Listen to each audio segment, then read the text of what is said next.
Hello students, welcome back Gajanand academy YouTube channel. My self Randeep Singh और हम discuss करेंगे exercise 5.1 के लिए इंपॉर्टेंट क्वेश्चन, क्वेश्चन नंबर 19। देखो, इससे पहले जो अपने देखे थे क्वेश्चन नंबर 18 तक, 16 17 तक, उनमें सेम ही कंसेप्ट यूज कर रहे थे लगभग हम। मतलब लेस देन ग्रेटर देन हम ले रहे थे, एट की वैल्यू दे रखी थी हमें, लेट सी करके हम निकाल रहे थे। अब ये जो कंसेप्ट है, इसके बाद के जो 19 के बाद के क्वेश्चन है, वहां पे एक न्यू कंसेप्ट यूज होने लग जाएंगे। जैसे आपको एक ग्रेटेस्ट इंटीजर के कंसेप्ट मिलेंगे। ठीक है, इसका एक एग्जाम्पल भी है जो मैंने करवाया आपको। या फिर आपको साइन कॉस यानी ट्रिग्नोमेट्री के फंक्शंस मिलेंगे, तो थोड़ा सा डिफरेंट हो जाता है 19 के बाद के क्वेश्चंस को। तो थोड़ा सा फोकस करना, 19 के बाद के क्वेश्चन थोड़े से आपको अटपटे लग सकते हैं। मैं कोशिश करूंगा यहाँ पे आपको अच्छे से क्लियर करने के लिए। साइड आउट शो क्या करना है, देखो इस क्वेश्चन में, show that the function defined by GX, यानी कि आपके पास जो गिवन फंक्शन है ना, वो क्या है आपके पास। Given function is G x equals to x minus, और ये x के ऊपर क्या है, इसको डिसकंटिन्यूअस प्रूव करना है ऑल इंटीग्रल पॉइंट पे। Here this denote the greatest integer less than और इक्वल्स टू जीरो x। ये मैं आपको कंसेप्ट बता देता हूँ। ये जो ग्रेटेस्ट इंटीजर का बॉक्स है ना, इसका मतलब क्या होता है, अगर मैं इसमें कोई भी वैल्यू डालूंगा तो बाहर क्या निकल के आएंगे, इंटीजर ही निकल कर आएंगे। बाहर क्या निकल कर आएंगे, इंटीजर। जैसे कि मैंने डाला है यहाँ 2.1। अब 2.1 किस किस के बीच में होता है सर, 2 और 3 के बीच में होता है। तो इसमें से लोवेस्ट वैल्यू चूज करनी पड़ती है आपको। क्या वैल्यू चूज करनी पड़ती है, इसका मतलब लोवेस्ट वैल्यू। मैंने लिखा है यहाँ 5.9। अब बताओ 5.9 किसके बीच में होता है सर, 5 और 6 के बीच में। इन दोनों में छोटा कौन है सर, 5 है, तो इसका आंसर 5 ही हो जाना है। ऐसे इसका आंसर होता है, इसका मतलब। ठीक है, अब आपको इसको डिसकंटिन्यूअस प्रूफ करना, तो कैसे करेंगे, आ जाओ। सबसे पहले लेट कर लेते हैं condition. Let C be an integer. हमने एक इंटीजर माना है सी को। सबसे पहले हम प्रूफ करेंगे the function defined at, the function defined at x equals to C पे। अगर मैं प्रूफ करना चाहूं तो कैसे प्रूफ करूंगा, ये प्रूफ करूंगा, एक्स की जगह सी पुट कर दूंगा, सी माइनस सी के ऊपर बॉक्स। अब देखो, कोई भी मैंने इंटीजर माना है, उसके अंदर कोई भी वैल्यू आएगी, तो आपको पता है सर, अगर बॉक्स के अंदर हम कोई भी वैल्यू रखते हैं, अगर सी रख दिया मैंने अंदर, मैंने सी का सी रख दिया, 2 रख दिया मैंने अंदर, तो बाहर क्या निकल के आएगा सर, 2 ही निकल कर आएगा, तो सी निकल कर आ जाएगा, तो 0 आ जाएगा मेरे पास G C. And value of F is, ये जी है ना, वैल्यू ऑफ जी इस लिख देता हूँ ना। जी की वैल्यू मैंने ये निकाल ली यहाँ पे। ठीक है सर। अब देखो, हम हमेशा क्या प्रूफ करते हैं, जब भी हमें कंटिन्यूअस प्रूफ करना पड़ता है, हम एक लेस देन प्रूफ करेंगे, एक ग्रेटर देन प्रूफ करेंगे, मतलब एक एलएचएल एक आरएचएल, दोनों को प्रूफ कर देंगे। इसके अगर हो जाता है तो आपका काम बन गया। वही चीज मैं यहाँ करूंगा। कैसे, देखो नेक्स्ट स्लाइड में। For left hand limit of G at x equals to C पे, जो मुझे लिमिट निकालनी है, वो मैं कैसे निकालूंगा सर, मैं निकालूंगा limit x tends to c negative f x equals to limit x tends to c negative. अब एफ एक्स की जगह क्या आएगा सर, वही जो क्वेश्चन में गिवन है, एक्स माइनस एक्स पे डॉट। अब देखो, सी नेगेटिव का मतलब क्या होता है सर, सी नेगेटिव का मतलब होता है हमको यहाँ पे सी से कोई छोटी वैल्यू चूज करनी है।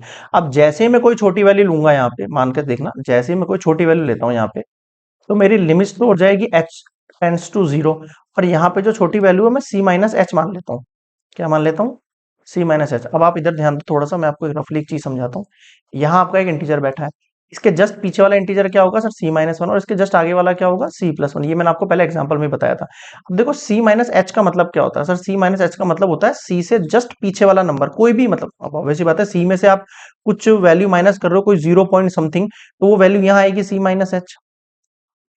अब आप बताओ, अभी मैंने आपको सिखाया था, जब आपके पास 2.3 पूछ रहा है, तो 2.3 किसके बीच में सर, 2 के और 3 के बीच में। वैसे ही सी माइनस एच किसके बीच में सर, सी माइनस वन के बीच में है और सी के बीच में। अगर ये इन दोनों के बीच में है वैल्यू, तो आपको यहाँ पे क्या रखना पड़ेगा, लिमिट हटा दूं यहाँ से। तो जैसे ही मैं लिमिट हटाऊंगा, ये एच टेंस टू तो यहाँ जीरो हो जाएगा, एच टेंस टू तो यहाँ जीरो हो जाएगा, तो ये तो सी बचेगा आपके पास। ये तो आप, अच्छा माइनस है ना बीच में, हाँ, ये आपके पास सी बचेगा माइनस। सी माइनस एच को जब मैं खोलूंगा, तो मेरे पास क्या वैल्यू निकल के आएगी सर, सी माइनस वन निकल कर आएगा। ये बताओ समझ में आएगी ये वाली वैल्यू। ये सी माइनस वन कैसे आया, समझ में आ गया सभी को। क्योंकि मैंने बोला आपको सी से जस्ट पीछे वाली वैल्यू लेनी है, और पीछे वाली वैल्यू जो है वो इन दोनों के बीच में, तो इनमें से मैं कौन सी लोवेस्ट वैल्यू चूज करता हूँ, सी माइनस वन चूज करूंगा। यहाँ माइनस लगाऊंगा और यहाँ प्लस वन लगाऊंगा, ये दोनों कैंसिल आउट हो जाएंगे, तो आपका वन आ जाएगा एलएचएल के लिए। यहां तक समझ में आ गया, बिल्कुल आ गया। अब यही चीज मैं किसके लिए प्रूफ करूंगा, आरएचएल के लिए। देखना, यही साइड में प्रूफ कर देता हूँ। For RHL at x equals to C. अब देखना आरएचएल के लिए कैसे बन जाएगी, limit x tends to C positive F x equals to limit x tends to C positive, function क्या पुट करेंगे हम यहाँ पे, देखना फंक्शन आप पुट करेंगे एक्स माइनस एक्स पे ग्रेटेस्ट इंटीजर की वैल्यू। अब मैंने आपको अभी सिखाया था, अगर मुझे सी से जस्ट वैल्यू बड़ी लेनी है तो मेरी limit h tends to zero हो जानी चाहिए।